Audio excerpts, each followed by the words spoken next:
Hey, what's up? This is Ricardo at Parts People, and in this video, we'll outline the steps for completing a part replacement on your Dell PC. Visit our website and use this coupon for a 5% off discount.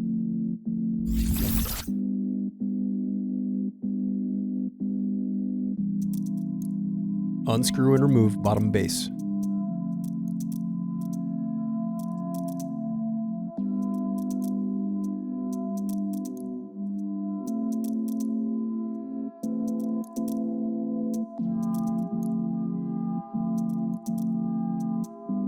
Now unscrew and disconnect battery.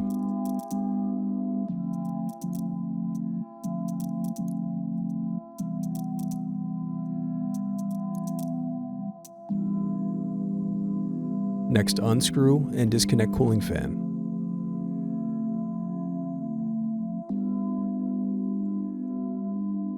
Thanks for watching. Don't forget to like and subscribe if you enjoyed this video.